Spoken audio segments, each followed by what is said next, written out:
G'day YouTube. This week saw the loss of Malaysian Airlines flight n8thiest in the early hours of Saturday morning. As I record this, the aircraft and its 239 passengers and crew are still missing. My thoughts are with those people and also with their families who are still searching for answers. But it got me to thinking, so I did a little bit of research into air crashes and some of the things that are going on the internet about this case. Now, I have the greatest of respect for all those involved, and also for anybody who feels distressed about aviation incidents. And I don't want to upset anyone, so this week n8thiest comes with a warning. If you don't feel up to hearing me talk about aviation incidents, then please come back to this when you feel you can.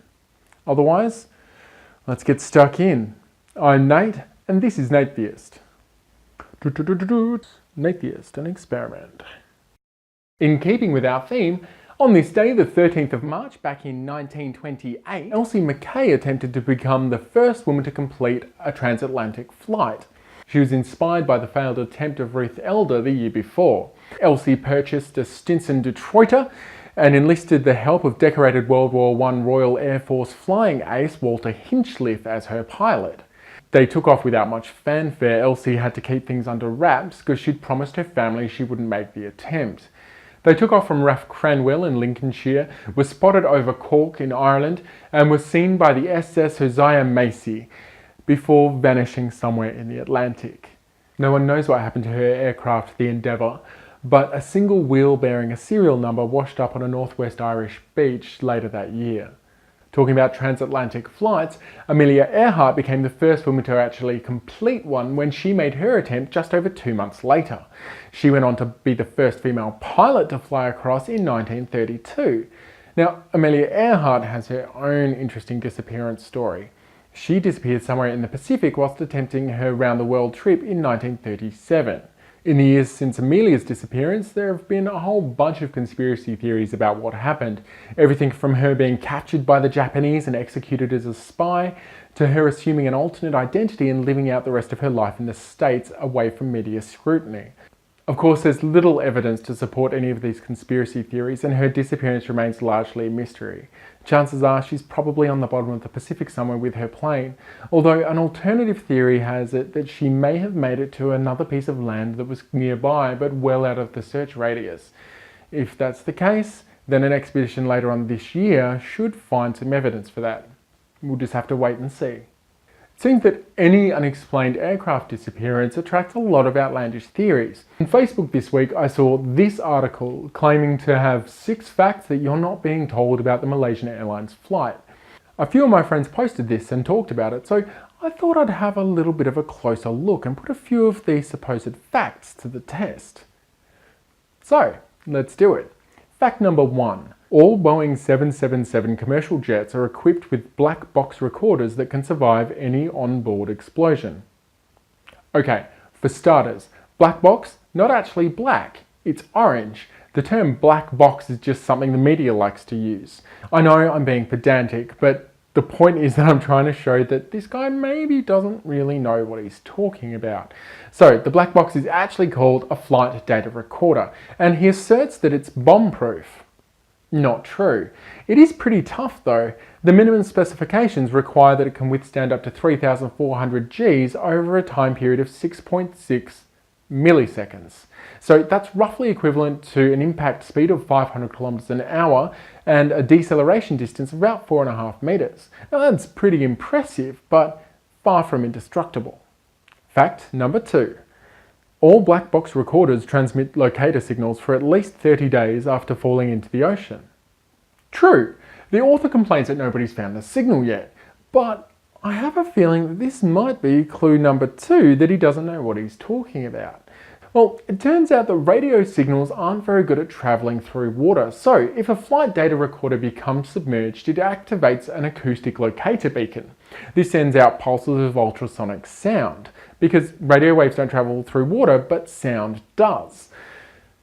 Turns out though that this kind of makes it a little bit more difficult to find.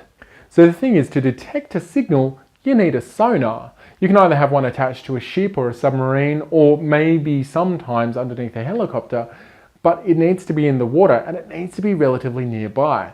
Investigations into the 2009 Air France crash found that in order to achieve a probability of detection on one of these devices of around about 90%, a detection vessel needs to be within about 1,700 meters laterally displaced. That's pretty close. So if the aircraft has ditched into the ocean, there's no surprise that we haven't found it yet.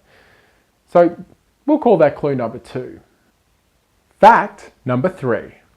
Many parts of destroyed aircraft are naturally buoyant and will float in water. Again, true. He says there should be heaps of debris that we should be able to find if the aircraft underwent a mid-air explosion or indeed crashed, and he's absolutely correct. The problem here is the difficulty of seeing things that are floating in the ocean, either from an aircraft or from a ship. Now, I ran some numbers. I'm not going to go too into depth here and bore you with maths. We're talking about something that's roughly equivalent to sitting in a crowded stadium and spotting a specific person opposite you on the other side. In fact, it's even more difficult. Add in the fact that you're moving and that the sea is moving, submerged things are sometimes partially covered by waves, and all of a sudden it's pretty difficult to see things that are in the water. And here, if we're talking about a mid-air explosion, things get even worse. In that scenario, you get a really large debris field, which means that you're no longer looking at a concentrated pile of floating stuff, but rather individual pieces with large distances in between them and the next piece. That makes it a much harder task.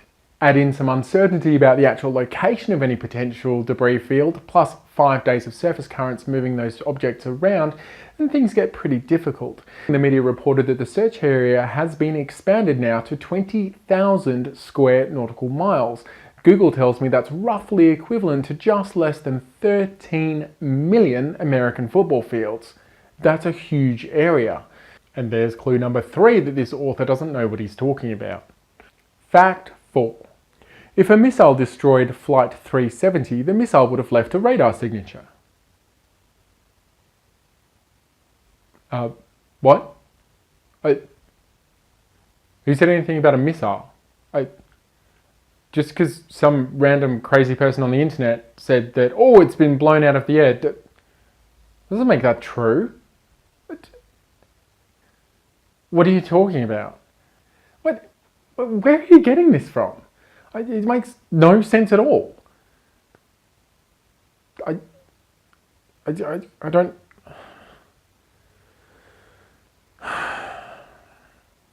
Okay, whatever. There's clue number 4, he doesn't know what he's talking about. Let's take facts 5 and 6 together because they're kind of related. So fact 5, the location of the aircraft when it vanished is not a mystery. And fact number 6, if Flight 370 was hijacked, it would not have vanished from radar. True, the last known location of the aircraft isn't a mystery, but what happened next is. So the aircraft wasn't actually held on the radar as you would normally think about it, where the radar sends out a signal that bounces off the aircraft and is received again by the radar. Instead, the aircraft was held on radar by a transponder signal. So that means that even though the aircraft is outside of radar range, a signal from its transponder can still report its location and altitude, etc. to the ground base. So all we need for it to disappear from radar is for the transponder to become damaged or for it to be switched off. Investigators aren't totally baffled, as the author claims. They know it's one or the other. It's just a matter of figuring out which. If the aircraft has had a mid-air explosion, that final data sent by the transponder is absolutely essential in establishing a search area, and that's exactly what has happened. So the other alternative is that it was switched off, which would support a hijacking theory, and the author claims that that means it wouldn't have just disappeared from radar, except, like I said, the aircraft wasn't actually held by traditional radar, so switching off the transponder would indeed have made it disappear from their screens. Media reports this morning indicate that the Malaysian military picked up an unidentified aircraft by military ground-based radar, which showed that some object was travelling west, so they've now extended the search to include those waters to the west of Malaysia. If foul play did occur, it is possible, though unlikely, that the aircraft was flown below 5,000 feet, which would keep it below the radar horizon. That would mean you wouldn't be able to pick it up on radar at all. So I'm taking this as clues number 5 and 6 that this author really doesn't know what he's talking about. In the conclusion to the article, the author says that if the aircraft isn't found, he can only think of 2 possibilities. Either a weapon was used against it. He says, if there does exist a weapon with such capabilities, whoever controls it already has the ability to dominate all of Earth's nations with a fearsome military weapon of unimaginable power. Or apparently, it means some entirely new, mysterious and powerful force is at work on our planet which can pluck airplanes out of the sky without leaving behind even a shred of evidence. Seems a bit outlandish. The problem here is that this kind of article distracts people from what they should really be focusing on.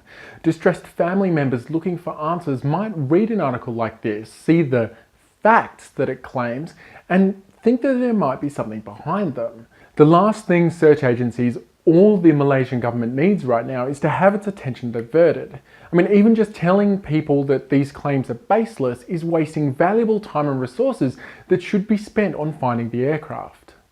In a supplementary article posted on Tuesday, the author says this. Okay, we'll go with that. No, that's okay. As someone trained in the sciences, I remain very skeptical that Flight 370 vanished for supernatural reasons, yet its disappearance unquestionably defies all known conventional explanations so far. No, it doesn't, and even better.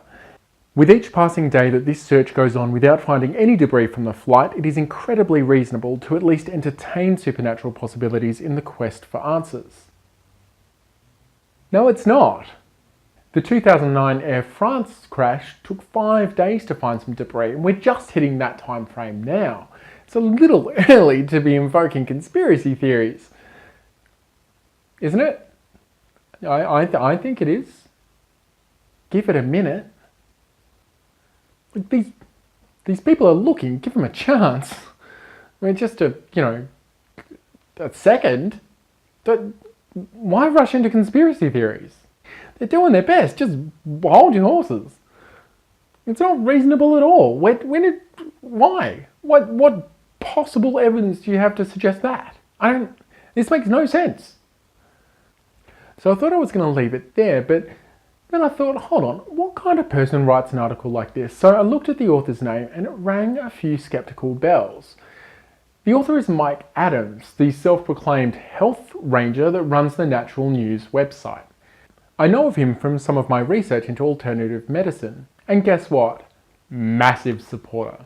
He's also anti-GMO, anti-vaccine, pro-homeopathy, and wait for it, wrote an article supporting AIDS denialism film House of Numbers.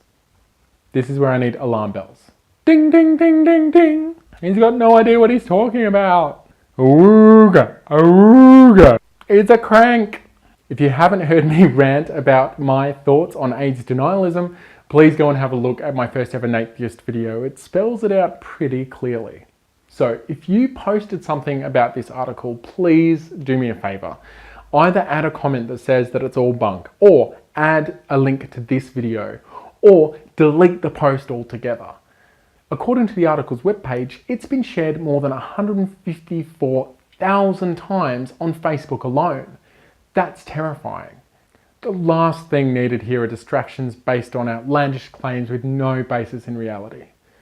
Before I field any accusations that I don't know what I'm talking about, just let it be known that I have some first-hand experience with searching for an aircraft lost at sea, and I have training in search and rescue planning, preparation and execution, and I did my research for this video. There you go. So that's all the time I have for this week. As I said, my thoughts really are with those who are lost and with those who are searching for answers, and hopefully, this is my bit to help them avoid wasting their time on cranks and rubbish. Now, I have a special request for you guys. I'm planning an upcoming episode to be a Q&A n8thiest, where you ask questions and I answer them. The thing is, I need your questions. So if there's anything you want to know about science, or pseudoscience, the supernatural, outlandish claims, conspiracy theories, anything like that, please let me know and I will do my best to answer them. So you can either leave a comment in any of my videos, with your question, or you can tweet them to me, or just get them to me any other way you know how. As always, if you like what you've seen, hate what you've seen, or if I got something wrong, please let me know. Either leave a comment below or tweet me at Nate Byrne. That's at the letter N, the number 8, BYRNE, and use the hashtag n8thiest. Don't forget to subscribe if you want to encourage me to make more videos, and remember, links for everything I've spoken about are in the description box below. Thanks again for watching, guys. I'll catch you next time. Shush. Shh. Upstairs. Quiet.